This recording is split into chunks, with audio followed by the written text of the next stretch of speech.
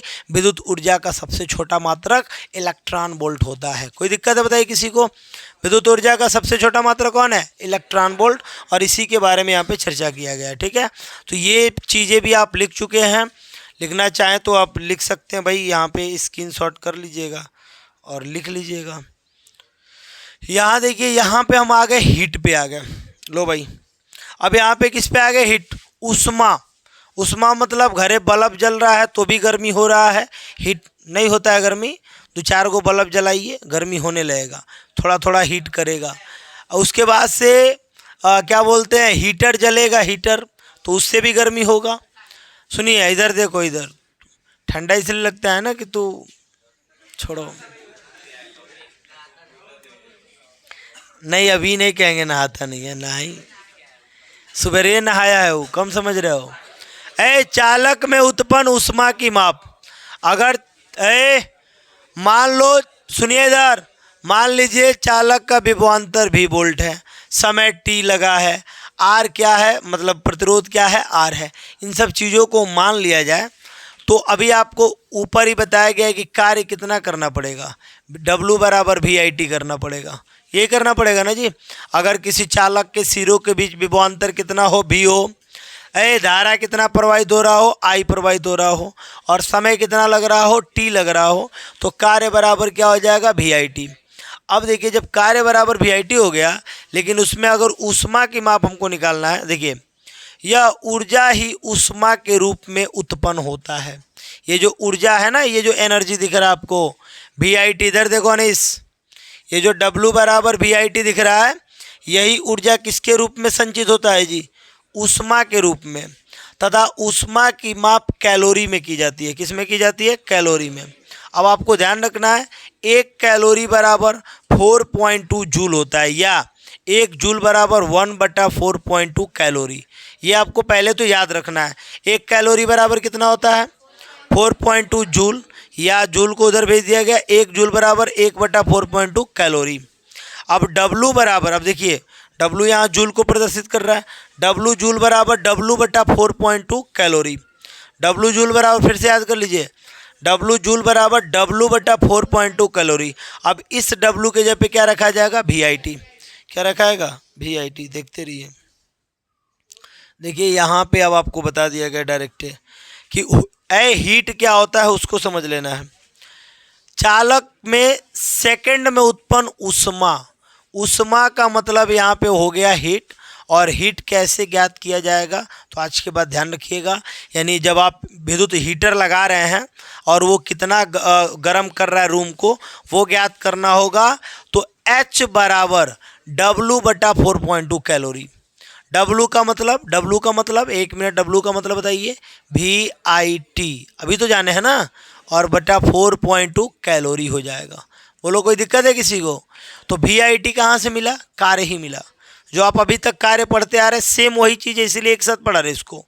तो जो W बराबर VIT पढ़े हैं, उसी में बटा किसका भाग कर देंगे? 4.2 का, तो आपको कैलोरी में मिल जाएगा, और आपको जो है उष्मा का मान आ जाएगा कि कितना टेम्परेचर, कितना हीट आपका हीटर दे रहा है, और रूम कितना गर्म रहेगा, कितना देर के बाद ज़्यादा हीट हो जाएगा। ये सारी चीज़ें आप खुद जो है क्या कर सकते हैं? निकाल सकते हैं, जब आपको पता हो कि वोल्ट कितना आया है, धारा क्या है, और समय क्या रहने वाला है। ठीक है, अभी देखिए यहाँ लिख दिया गया विभवांतर। अब देखो वही सारा चीज़ है, विभवांतर कार्य बराबर को पढ़ाए थे? 4 गो, लेकिन 3 गो भी आपको याद होगा। तो देखो पहिल का यहाँ रख दिया गया, दूसर का यहाँ रख दिया गया, और तीसर का यहाँ रख दिया। कोई दिक्कत है बताओ किसी को? वही सब तो रखा गया है ना, जो अभी आप पढ़े हो, हीट बराबर वही रख दिया गया। तो आज के बाद एक चीज़ याद कर लो, H बराबर W/4.2 कैलोरी। चलो बच्चे ये याद हो जाएगा कि नहीं हो जाएगा। उष्मा बराबर हीट बराबर W/4.2 कैलोरी, इसको आपको याद करना है। H बराबर W/4.2 कैलोरी, ये बस आप याद कर लो, ख़त्म कहानी। उसके बाद W का मान तो 3-4 को याद किए ही हो, सब जगह वही मनवा क्या करते जाना, चिपकाते जाना, आता जाएगा। तो ये आपको आ गया पूरा फाइनल। अब इसके बाद आप देख सकते हैं वही चीज़ है सेम, यानी कि ये ख़त्म हो गया यहाँ पे इसके लिए। अब इसमें आगे हमको हीट पे भी न्यूमेरिकल पढ़ना पड़ेगा। और जब हीट पे न्यूमेरिकल पढ़ लेंगे उसके बाद हम पढ़ेंगे इसमें का मोस्ट इम्पॉर्टेंट हेडिंग, विद्युत बल्ब की संरचना, मोस्ट इम्पॉर्टेंट होगा। ठीक है, चलिए मैथ निकालिए।